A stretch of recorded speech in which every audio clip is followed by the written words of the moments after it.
যারা এই ধরনের ঘটনাগুলোর সাথে জড়িত সিসিটিভি ফুটেজ সহ সাংবাদিকদের ফুটেজও যেখানে এসেছে ক্যামেরায় বন্দী হয়েছে তাদের বিরুদ্ধে আইনানুগ যথাযথ ব্যবস্থা নেওয়া হবে। বিভিন্ন কলেজে এই ধরনের অপ্রীতিকর ঘটনা ঘটছে, আমরা ঢাকা কলেজের দিকেও এর আগে দেখেছি এবং আমরা বারবার আহ্বান জানাচ্ছি যে কোনো প্রকার উস্কানিতে পা না দিয়ে ছাত্ররা যেন ধৈর্য সহকারে তাদের যে কোনো সমস্যা কলেজ কর্তৃপক্ষের মাধ্যমে কিংবা প্রয়োজন হলে সরকারও এর মধ্যে অংশীভূত হতে পারে, এর মাধ্যমে সমাধান করার আহ্বান জানিয়েছি। আজকের যে ঘটনা মাহবুবুর রহমান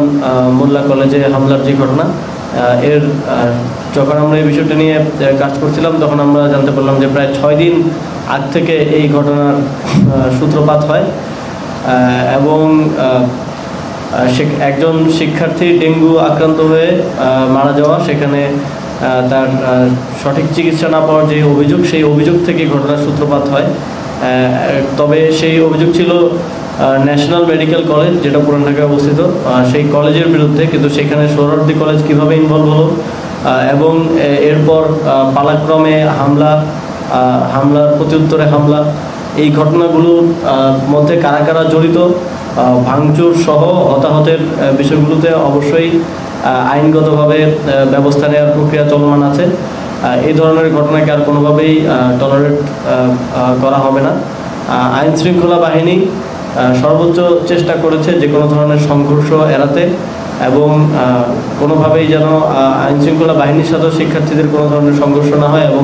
নিজেদের মধ্যে যাতে সংঘর্ষ না হয়, এই জন্য গতকাল থেকেই কলেজ কর্তৃপক্ষ চেষ্টা করে যাচ্ছিল, কিন্তু কোনোভাবেই এই সংঘর্ষ এড়ানো যায়নি। তবে সোশ্যাল মিডিয়ায় আমরা বিভিন্ন জায়গা থেকে দেখেছি যে সোহরাওয়ার্দী কলেজের 7 জন এবং মাহবুবুর রহমান মোল্লা কলেজের 3 জন নিহত হওয়ার একটি খবর রটেছিল। তবে এখন পর্যন্ত কারো নিহত হওয়ার কোনো সংবাদ আমরা পাইনি। এটা নানা মাধ্যমে নিশ্চিত হওয়ার চেষ্টা করে আসলে নিশ্চিত হওয়া যায়নি এবং কোনো গণমাধ্যমেও কোনো প্রতিষ্ঠিত গণমাধ্যমে এ ধরনের কোনো খবর আমরা পাইনি। তবে অনেকেই আহত হয়েছে এবং হাসপাতালগুলোতে ভর্তি হয়েছে, এটা আমরা জানতে পেরেছি। তাদের চিকিৎসার ব্যবস্থা করা হচ্ছে এবং এই ধরনের ঘটনা যারা ঘটালো, ভাঙচুর এবং মারধর, তাদের বিরুদ্ধে আইনগতভাবে ব্যবস্থা নেওয়া হবে এবং সামনের দিকে এ ধরনের কোনো কার্যক্রমকে আর কোনোভাবেই টলারেট করা হবে না। বরাবরই কথা হচ্ছে, প্রতিদিনে একাধিকবার কথা হচ্ছে এবং কর্তৃপক্ষও চেষ্টা করেছিল। তবে পুলিশের পক্ষ থেকে আমরা যেটা জানতে পেরেছি যে যখন যাত্রাবাড়ির জায়গাটা পার হয় সেখানে শিক্ষার্থীদেরকে বাধা দেওয়া হয়েছিল, কিন্তু বাধা টপকে পুলিশকে ধাক্কে তারা সেদিক দিয়ে চলে যায় এবং কোনো প্রকার ব্যবস্থা নেওয়ার ব্যাপারে যখন আমরা জানতে চাই তখন আমাদেরকে যেটা বলা হয়েছে, যদি পুলিশের একটা রায়ট ম্যানেজমেন্টের বাংলাদেশে একটা প্র্যাকটিস, মানে তাদের যেই স্বাভাবিক ড্রিল তাদেরকে যেভাবে শেখানো হয়, প্রথমত কাঁদানে গ্যাস ছোড়া, টিয়ার শেল এবং পানি ছোড়া, এবং পানি ছোড়ার পরে যখন স্বাভাবিকভাবেই পাল্টা আক্রমণটা তারা আক্রান্ত হয়, তখন তাদের ড্রিল অনুযায়ী তখন তাদেরকে রাবার বুলেট সহ ছড়াগুলি সেটা ব্যবহার করার ড্রিল তাদেরকে দেয়া হয়েছে। নতুন করে তাদেরকে রায়ট ডিসপার্স করার যে ড্রিল সেটা দেওয়ার কথা, কিন্তু আপনারা জানেন পুলিশের নতুন যারা দায়িত্ব পেয়েছেন তারা সেটা করার কথা আমাদেরকে জানিয়েছেন, তবে সেটার জন্য তারা এখন যথেষ্ট সময় পাননি। তো আগের ওই প্র্যাকটিসে যদি তারা যেতেন, খুব স্বাভাবিকভাবে আপনারা জানেন যে ছাত্ররাও আক্রমণ করতো এবং তার প্রতি উত্তরে যদি গুলি ছোড়া হতো তাহলে অনাকাঙ্ক্ষিত ঘটনা ঘটার মতো পরিস্থিতি তৈরি হতো। সেই জন্য খুব স্বাভাবিকভাবেই তারা যেটা আমাদেরকে জানিয়েছে যে সেখানে তারা বাধা দেওয়ার চেষ্টা করে, কিন্তু সেই ব্যারিকেড টপকে ছাত্ররা চলে যায় এবং ঘটনাস্থলেও পুলিশ সেনাবাহিনী শেষ পর্যন্ত ঘটনা থামানোর চেষ্টা করে, দমানোর চেষ্টা করে এবং এখন মোটামুটি পরিস্থিতি নিয়ন্ত্রণে এসেছে এবং যারা এই ধরনের ঘটনাগুলোর সাথে জড়িত সিসিটিভি ফুটেজ সহ সাংবাদিকদের ফুটেজও যেখানে এসেছে ক্যামেরায় বন্দী হয়েছে, তাদের বিরুদ্ধে আইনানুগ যথাযথ ব্যবস্থা নেওয়া হবে। অনেকেই আহত হয়েছে এবং হাসপাতালগুলোতে ভর্তি হয়েছে, এটা আমরা জানতে পেরেছি। তাদের চিকিৎসার ব্যবস্থা করা হচ্ছে এবং এই ধরনের ঘটনা যারা ঘটালো, ভাঙচুর এবং মারধর, তাদের বিরুদ্ধে আইনগতভাবে ব্যবস্থা নেওয়া হবে এবং সামনের দিকে এ ধরনের কোনো কার্যক্রম কে আর কোনোভাবেই টলারেট করা হবে না। আজকের যে ঘটনা মাহবুবুর রহমান মোল্লা কলেজে হামলার যে ঘটনা, এর যখন আমরা এই বিষয়টা নিয়ে কাজ করছিলাম তখন আমরা জানতে পারলাম যে প্রায় 6 দিন আগ থেকে এই ঘটনার সূত্রপাত হয় এবং একজন শিক্ষার্থী ডেঙ্গু আক্রান্ত হয়ে মারা যাওয়া, সেখানে তার সঠিক চিকিৎসা না পাওয়ার যে অভিযোগ, সেই অভিযোগ থেকে ঘটনার সূত্রপাত হয়। তবে সেই অভিযোগ ছিল ন্যাশনাল মেডিকেল কলেজ, যেটা পুরান ঢাকায় অবস্থিত, সেই কলেজের বিরুদ্ধে। কিন্তু সেখানে সোহরাওয়ার্দী কলেজ কীভাবে ইনভলভ হলো এবং এরপর পালাক্রমে হামলার প্রত্যুত্তরে হামলা, এই ঘটনাগুলোর মধ্যে কারা কারা জড়িত, ভাঙচুর সহ হতাহতের বিষয়গুলোতে অবশ্যই আইনগতভাবে ব্যবস্থা নেওয়ার প্রক্রিয়া চলমান আছে। এই ধরনের ঘটনাকে আর কোনোভাবেই টলারেট করা হবে না। আইন শৃঙ্খলা বাহিনী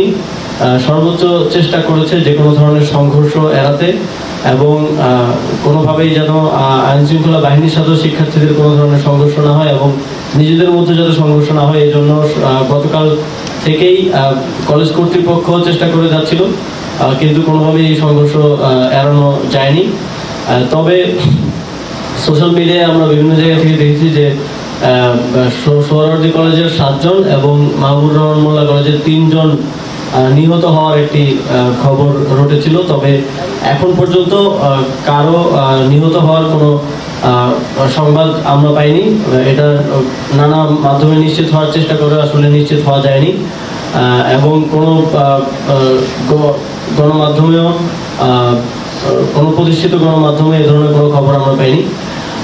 তবে অনেকেই আহত হয়েছে এবং হাসপাতালগুলোতে ভর্তি হয়েছে, এটা আমরা জানতে পেরেছি। তাদের চিকিৎসার ব্যবস্থা করা হচ্ছে এবং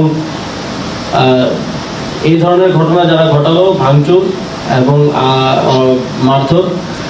তাদের বিরুদ্ধে আইনগতভাবে ব্যবস্থা নেওয়া হবে এবং সামনের দিকে এ ধরনের কোনো কার্যক্রমকে আর কোনোভাবেই টলারেট করা হবে না। পুলিশের পক্ষ থেকে আমরা যেটা জানতে পেরেছি যে যখন যাত্রাবাড়ির জায়গাটা পার হয় সেখানে শিক্ষার্থীদেরকে বাধা দেওয়া হয়েছিল, কিন্তু বাধা টপকে পুলিশকে ধাক্কে তারা সেদিক দিয়ে চলে যায় এবং কোনো প্রকার ব্যবস্থা নেওয়ার ব্যাপারে যখন আমরা জানতে চাই তখন আমাদেরকে যেটা বলা হয়েছে, যদি পুলিশ রায়ট ম্যানেজমেন্টের বাংলাদেশে একটা প্র্যাকটিস, মানে তাদের যেই স্বাভাবিক ড্রিল তাদেরকে যেভাবে শেখানো হয়, প্রথমত কাঁদানে গ্যাস ছোড়া, টিয়ারশেল এবং পানি ছোড়া, এবং পানি ছোড়ার পরে যখন স্বাভাবিকভাবেই পাল্টা আক্রমণটা তারা আক্রান্ত হয়, তখন তাদের ড্রিল অনুযায়ী তখন তাদেরকে রাবার বুলেট সহ ছড়াগুলি সেটা ব্যবহার করার ড্রিল তাদেরকে দেয়া হয়েছে। নতুন করে তাদেরকে রায়ট ডিসপার্স করার যে ড্রিল সেটা দেওয়ার কথা, কিন্তু আপনারা জানেন পুলিশের নতুন যারা দায়িত্ব পেয়েছেন তারা সেটা করার কথা আমাদেরকে জানিয়েছেন, তবে সেটার জন্য তারা এখন যথেষ্ট সময় পাননি। তো আগের ওই প্র্যাকটিসে যদি তারা যেতেন, খুব স্বাভাবিকভাবে আপনারা জানেন যে ছাত্ররাও আক্রমণ করতো এবং তার প্রতি উত্তরে যদি গুলি ছোড়া হতো তাহলে অনাকাঙ্ক্ষিত ঘটনা ঘটার মতো পরিস্থিতি তৈরি হতো। সেজন্য খুব স্বাভাবিকভাবেই তারা যেটা আমাদেরকে জানিয়েছে যে সেখানে তারা বাধা দেওয়ার চেষ্টা করে, কিন্তু সেই ব্যারিকেড টপকে ছাত্ররা চলে যায় এবং ঘটনাস্থলেও পুলিশ সেনাবাহিনী শেষ পর্যন্ত ঘটনা থামানোর চেষ্টা করে, দমানোর চেষ্টা করে এবং এখন মোটামুটি পরিস্থিতি নিয়ন্ত্রণে এসেছে এবং যারা এই ধরনের ঘটনাগুলোর সাথে জড়িত, সিসিটিভি ফুটেজ সহ সাংবাদিকদের ফুটেজও যেখানে এসেছে ক্যামেরায় বন্দী হয়েছে, তাদের বিরুদ্ধে আইনানুগ যথাযথ ব্যবস্থা নেওয়া হবে। তো আগের ওই প্র্যাকটিসে যদি তারা যেতেন, খুব স্বাভাবিকভাবে আপনারা জানেন যে ছাত্ররাও আক্রমণ করতো এবং তার প্রতি উত্তরে যদি গুলি ছোড়া হতো তাহলে অনাকাঙ্ক্ষিত ঘটনা ঘটার মতো পরিস্থিতি তৈরি হতো। সেটা আমাদেরকে জানিয়েছে যে সেখানে তারা বাধা দেওয়ার চেষ্টা করে, কিন্তু সেই ব্যারিকেড টপকে ছাত্ররা চলে যায়। আমার জানা মতে কর্তৃপক্ষের সাথে ওভার দ্য ফোন বরাবরই কথা হচ্ছে, প্রতিদিনে একাধিকবার কথা হচ্ছে এবং কর্তৃপক্ষও চেষ্টা করেছিল। তবে পুলিশের পক্ষ থেকে আমরা যেটা জানতে পেরেছি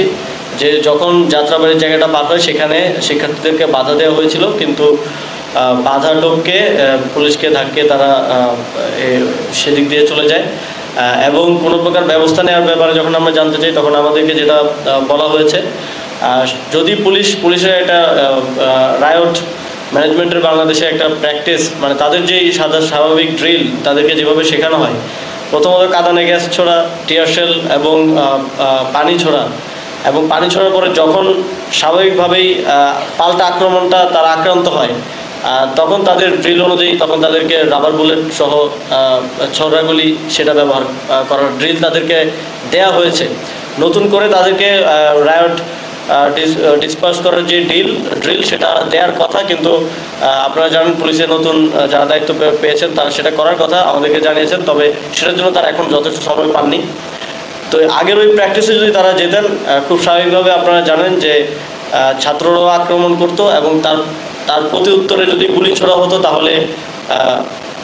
অনাকাঙ্ক্ষিত ঘটনা ঘটার মতো পরিস্থিতি তৈরি হতো। সেই জন্য খুব স্বাভাবিকভাবেই তারা যেটা আমাদেরকে জানিয়েছে যে সেখানে তারা বাধা দেওয়ার চেষ্টা করে, কিন্তু সেই ব্যারিকেড টপকে ছাত্ররা চলে যায় এবং ঘটনাস্থলেও পুলিশ সেনাবাহিনী শেষ পর্যন্ত ঘটনা থামানোর চেষ্টা করে, দমানোর চেষ্টা করে এবং এখন মোটামুটি পরিস্থিতি নিয়ন্ত্রণে এসেছে। এবং যারা এই ধরনের ঘটনাগুলোর সাথে জড়িত, সিসিটিভি ফুটেজ সহ